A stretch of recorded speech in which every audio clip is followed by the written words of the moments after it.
মাঝে মাঝে কিছু করতে ইচ্ছে করে না, মানে কোনো কিছুতেই মন লাগে না। এমনটাই হয় আমার, মানে হয়ে আসছে আমার সাথে। মানে কিরকম বলতো, মানে আগে হয়তো একরকম ছিলাম, এখন এমন একটা হয়ে গেছে আমার মনের গতি প্রকৃতি, যে কোন একটা আনন্দের খবর এলো, খুব যে উচ্ছ্বসিত হয়ে যাচ্ছি তা নয়, আবার কোন একটা দুঃখের কারণ হলো, তাতেও যে মুষড়ে পড়ছি তাও নয়। হ্যাঁ, কিছুক্ষণের জন্য কষ্ট হচ্ছে, তারপর আবার মিলিয়ে যাচ্ছে। আর আনন্দের কোনো খবর এলে বা আনন্দের কোনো মুহূর্ত এলে ফাইন, এমন কিছু মানে আমি ভেসে যাচ্ছি না, উচ্ছৃঙ্খল হয়ে যাচ্ছি না সেই আনন্দের জোয়ারে। আমার সাথে এমনটাই হয়। আর বাবা চলে যাওয়ার পর থেকে কেন জানি আরো বেশি হচ্ছে। বাবা বেঁচে থাকতে তখন একটা কিছু একটা এরকম ভাবতাম যে এই করব ওই করব, কিছুটা, বেশি না। কোনোদিনই আমি এরকম অর্থে অ্যাম্বিশাস ছিলাম না। মোটামুটি খেয়ে পরে ভালোভাবে আর কি শান্তিতে বেঁচে থাকাটাই আমার উদ্দেশ্য ছিল। এখন বাবা চলে যাওয়ার পর আরো বেশি এটা হয়ে গেছে আমার। সবকিছু চেঞ্জ হয়ে গেছে, মানে সবকিছুর প্রতি যে একটা দৃষ্টিভঙ্গি, চিন্তা ভাবনা, মানে আমি যে সবকিছু খুব এনজয়ও করছি তা নয়, আবার কোনো কিছুতে আমার বিরক্তি আসছে সেটাও নয়। খুব পিকুলিয়ার একটা সিচুয়েশন। এটাকে আমি কি করে ব্যাখ্যা করব? স্পিরিচুয়াল লিডার্সরা, যারা লাইট ওয়ার্কার্স, যারা আধ্যাত্মিক কথাবার্তা বলে, জ্ঞান দেয় সমাজে, আমাদের এনরিচ করে, সমৃদ্ধ করে, তারা বলে যে এটা এক প্রকারের স্পিরিচুয়ালিটি। যেটা আবার ডক্টরসরা, সাইকিয়াট্রিস্টরা বলে problem, you have to take medicines for that, তোমাকে এটা কিওর করতে হবে। আবার স্পিরিচুয়ালিটির দিক থেকে যদি আমি দেখি, যা গুরু, মানে যা মনীষীরা বলে, সাধুরা বলে, স্পিরিচুয়াল স্পিকার যারা, মোটিভেশনাল স্পিকার, তারা যারা অনেক বছর ধরে এই নিয়ে কাজ করছে, তারা বলে যে এটা একটা ভালো লক্ষণ। তুমি কোন দিকে যাবে? আমার সাথে এটা খুব আমি রিলেট করতে পারি, কারণ আমার সাথে সারা জীবন এটা হয়ে এসেছে। আমি এরকমই। এখন যত বয়স বাড়ছে আরো বেশি আমি মানে আরো বেশি আমি কোকুনে চলে যাচ্ছি, আরো বেশি আমি একটু একা নিভৃতে থাকতে পছন্দ করছি, কেন জানি না। হ্যাঁ, যদি মনের মতো সঙ্গী পাই, কথা বলতে আমার সমস্যা হবে না। কিন্তু যদি না পাই, কি করে সময় কাটাবো তার সাথে, সেটাই আমার কাছে একটা চিন্তার বিষয় হয়ে যায়। এড়িয়ে যাওয়ার চেষ্টা করি, কিন্তু হয়তো অনেক সময় এড়োতে পারি না।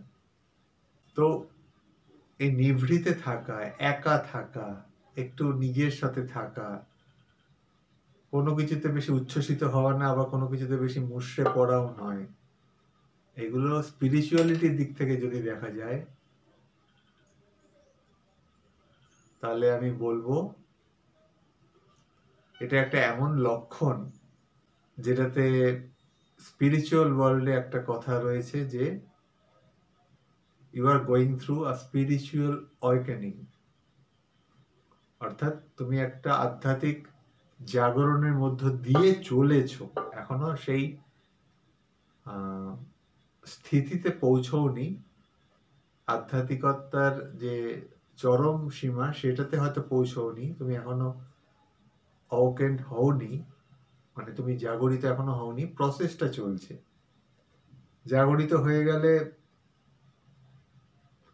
তোমার আর কোনো মনে ডুয়ালিটি থাকবে না, কোনো ডাইলেমাও থাকবে না। সবকিছু তোমার কাছে খুব সিম্পলিফাইড হয়ে যাবে। কিন্তু যখন এই সময়টা চলে, সবার পক্ষে নেওয়া সম্ভব হয়ে ওঠে না। একমাত্র তাদের পক্ষেই সম্ভব হয়ে ওঠে এটা সহ্য করার, এটাকে সয়ে নিয়ে এগিয়ে যাওয়ার, যারা চোজেন ওয়ান। আমি আগেও এই নিয়ে ছোট্ট করে একটা ভিডিও করেছি। খুব কম লোকের মধ্যে এই লক্ষণটা থাকে। গড়পড়তা মানুষের মধ্যে এরকমটা দেখবে না। সবাই এই পার্থিব জগতের সাথে নিজেকে মানিয়ে নিয়েছে, সেটাই স্বাভাবিক। তোমাকে তো খেয়ে পড়ে বাঁচতে হবে, চাকরি করে বা ব্যবসা করে রোজগার করে বাঁচতে হবে। থেমে থাকলে তো চলবে না। মুখে তো খাওয়াটা জোগাড় করতে হবে, তোমার নিজের জন্য, তোমার ফ্যামিলির জন্য। ঘরে বসে শুধু আকাশ দেখলে তো হবে না। কিন্তু ইচ্ছা করছে মন সেরকম ভাবেই। আমি জানি আমার চাকরিটা না করলে আমার সংসার চলবে না, আমার নিজের পেট চলবে না। জেনে শুনেও একটা চাকরি ছেড়ে দিচ্ছি, 9 to 5 জবে সেটেল হতে পারছি না। আমি জাস্ট ফর এক্সাম্পল হিসেবে এই কথাটা বলছি। কারণ এই অফিসে ওই বদ্ধ জীবনটা আমার ভালো লাগছে না। আমার মনে হচ্ছে ওই সময়টা কেন আমি নদীর পাশে গিয়ে বসি না। আমার মনে হচ্ছে ওই সময়টা আমি কেন পাহাড়ে যাই না। আমার মনে হচ্ছে ওই সময় কেন আমি জঙ্গলে গিয়ে একটু জঙ্গলের যে পরিবেশ, জঙ্গলের গভীরে গিয়ে যে নীরবতাটা, সেটা অনুভব করছি না। কেন সমুদ্রের ধারে বসে একটু সমুদ্রটা, বিশেষ করে বিকেলের দিকে, বিকেল সন্ধ্যায় ওই গোধূলি লগ্নে সমুদ্রের যে কালারটা চেঞ্জ হয়, আকাশের কালার চেঞ্জ হওয়ার সাথে সাথে, রাত্রি হওয়ার সাথে সাথে সমুদ্রের রংটাও আস্তে আস্তে চেঞ্জ হতে থাকে। সন্ধ্যেবেলায় সেই ঢেউগুলো সাদা রং হয়ে যায়। এগুলো কেন আমি দেখবো না? 9 to 5 জবে তো আমি আটকা পড়ে গেলাম। আমাকে পরিবারের জন্য ভাবতে গিয়ে আমার বাচ্চার দুধ আনতে হবে, তাকে স্কুলে নিয়ে যেতে হবে, বাড়ি আরো যারা আছে তাদের ওষুধের ব্যবস্থা, তাদের চিকিৎসার ব্যবস্থা, এইসব নিয়ে ভাবতে ভাবতেই একটা গড়পড়তা মানুষের চলে যায়। কিন্তু এর মধ্যে থেকেও একজন চোজেন ওয়ানেরও এইসব করতে হচ্ছে। তাকে তো এই সমাজে বাঁচতে হচ্ছে, সেও তো সমাজবদ্ধ একজন জীব। কিন্তু তার মধ্যে থেকেও তার মনে কেমন একটা দোনা মনা, তার মনটা যেন কোথায় একটা, কোন একটা কল্পনার জগতে ভাসছে। সে চাইছে ওরকম জগৎ পেতে, যেখানে কোনো কিছুর জন্য তাকে ছুটতে হবে না, একটু আরাম করে থাকতে চায়। কাজ করুক নিজের টার্মসে, পারছে না, কষ্ট হচ্ছে। এই যে পৃথিবীর যে ভাইব্রেশনটা, একটা লো ভাইব্রেশনে তো এই মুহূর্তে আছি। চারিদিকে তো শুনছো খবরগুলো, এটাতেই বোঝা যায় যে আমরা আমাদের পৃথিবীর মানুষগুলো কতটা নৃশংস হয়ে যাচ্ছে। কত রকমের ঘটনা, কি বলবো, পেপার পড়লেই তো, টিভি দেখলেই তো জানো। নতুন করে কি বলবো আমি? তখন ভাবি যে এই ভাইব্রেশনের সঙ্গে একটা চোজেন ওয়ান মানুষের, যে একজন ভগবানের সন্তান, সবাই, কিন্তু বিশেষ বিশেষ কিছু মানুষ আছে যাদের ভগবান পাঠায় কিছু উদ্দেশ্যের জন্য, তাদের মনটা একটু নরম হয়। তারা কিভাবে সেটাকে ট্যাকেল করবে?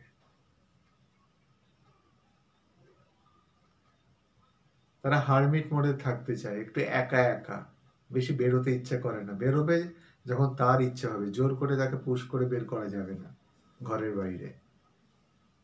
তাকে দেখে হাতে বলবে ঘর কোনো, কিন্তু তা নয়, তার বেরোতে ইচ্ছে করছে না। কারণ সে প্রত্যেকটা মানুষের ভাইব্রেশনের সঙ্গে তার ভাইব্রেশন ম্যাচ করবে না। তার কষ্ট হবে কথা বলতে। একজন হয়তো ব্যাক ব্যাক করে বাচাল একজন মানুষ খুব কথা বলে যাচ্ছে, তার কষ্ট হচ্ছে যে, কিন্তু তাকে ধরো অফিসেই, যেখানে তুমি থাকতে বাধ্য, একজনের বক বক তোমাকে বিরক্ত করেই চলেছে, কিন্তু তোমাকে শুনতে হবে। আর সেখানে খুব নিজেকে টায়ার্ড মনে হয়, ভেতর থেকে এক্সস্টেড লাগে, মনে হয় কতক্ষণে ওখান থেকে বেরোবো। হ্যাঁ, যদি তার সাথে তোমার ওয়েভলেন্থ ম্যাচ করে আলাদা কথা, তুমি তার সাথে গল্প করছো, খুব রেয়ার হয় এটা।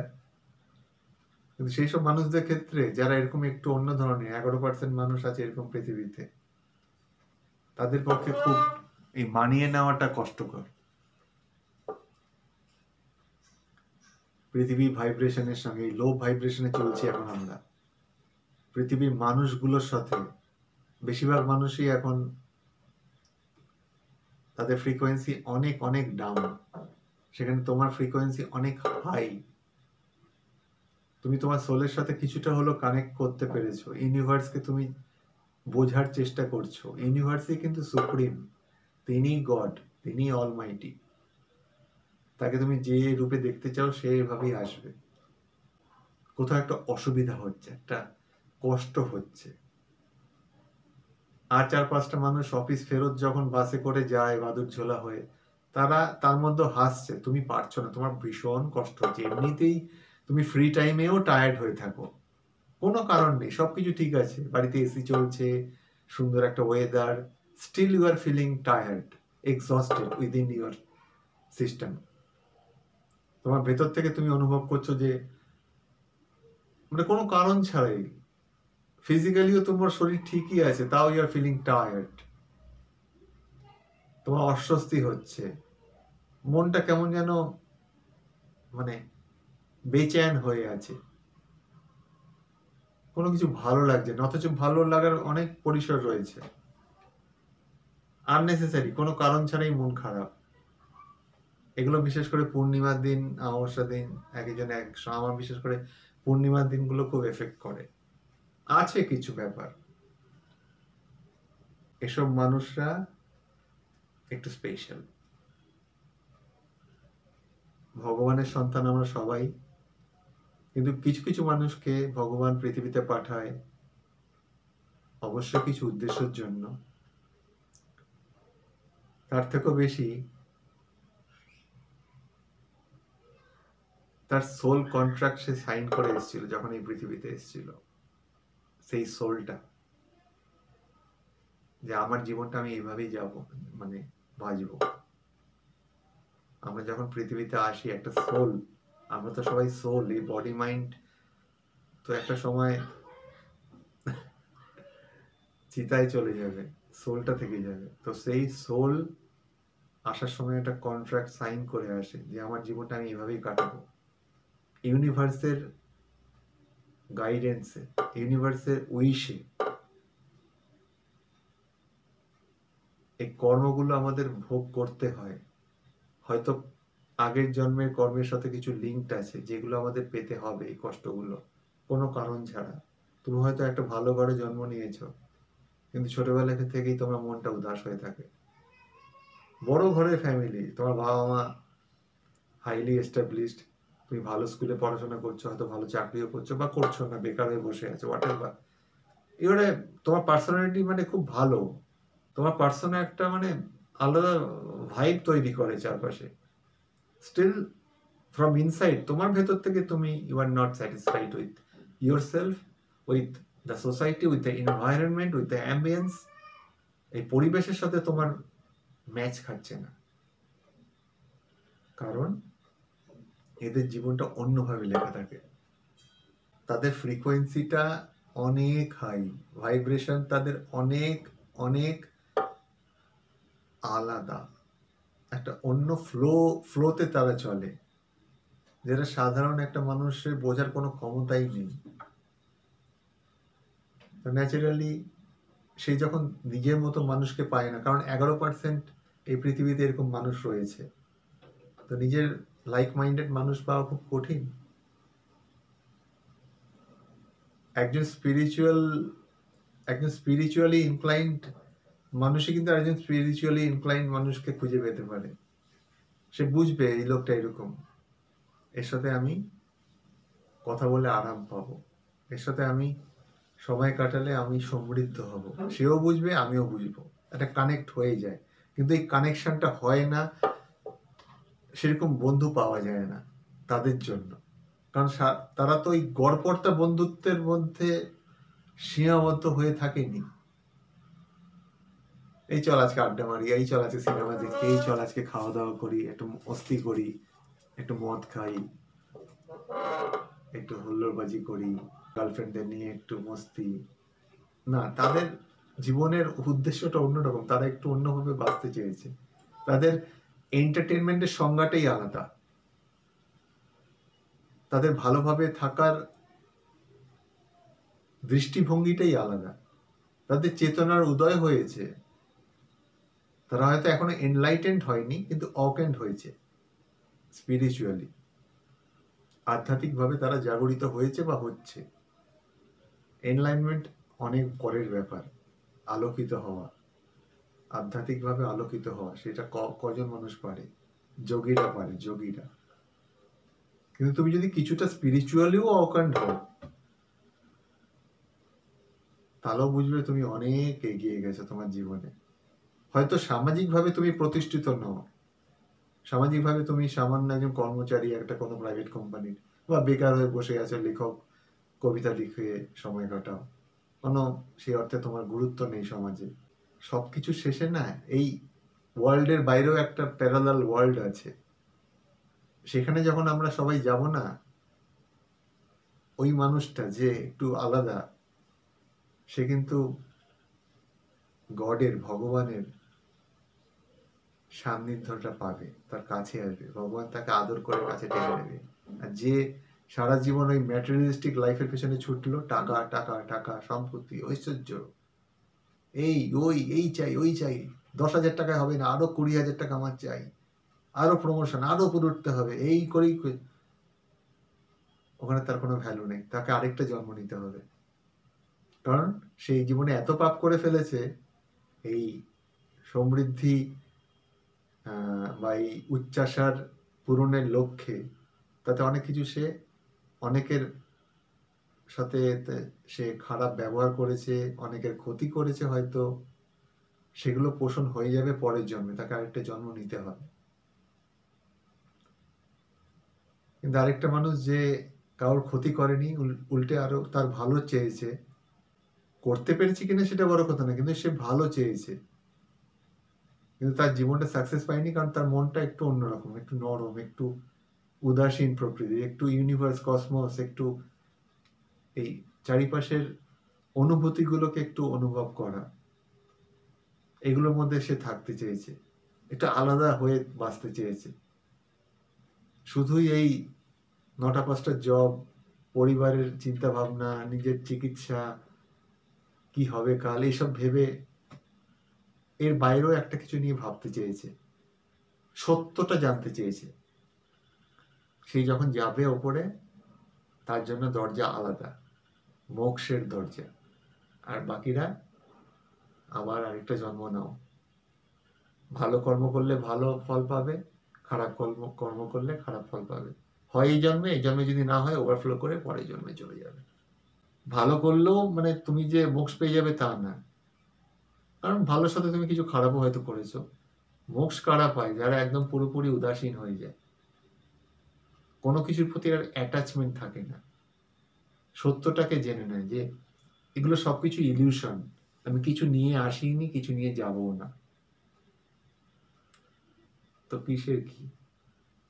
এনিওয়ে, আমি চাইছি না ভিডিওটা আর একটু বড় করতে, কারণ আজকালকার জেনারেশন আবার বড় ভিডিও দেখতে চায় না। এই নিয়ে তোমাদের আগেও বোধহয় বলেছিলাম, আজকালকার জেনারেশন বা যে কোনো জেনারেশন লং ভিডিও দেখতে গেলে একটু আবার অধৈর্য হয়ে যায়, একটু অসহিষ্ণু হয়ে যায়, মনে হয় যে আরেকটু অন্য চ্যানেলে একটু কমেডি দেখি ভাই। তো খাপ খাইয়ে নিতে হবে আমাকেও, তাইলে আমি ঘন্টার পর ঘন্টা বলে যেতে পারি, এর কথার মানে শেষ নেই। এটা একটা অন্য জগৎ, যারা এটা বুঝবে তারা সারা পুরো ভিডিওটাই দেখবে, হয়তো আরো দেখতে চাইবে তারা, কিন্তু যারা না দেখা তারা প্রথম 10 মিনিট দেখেই চলে যাবে। এতক্ষণ অবধি যারা আমার সাথে আছে তারা তুমি বুঝে যাও যে তুমি একটু অন্য, তুমি একটু স্পেশাল। এতক্ষণ অবধি যদি ভিডিওটা তুমি দেখে থাকো, তো তুমি সাধারণ মানুষ নও, তুমি ভগবানের দূত, এবার অ্যাঞ্জেল। এই ভালো কথাটা দিয়ে আমি শেষ করছি ভিডিওটা। আবার দেখা হবে।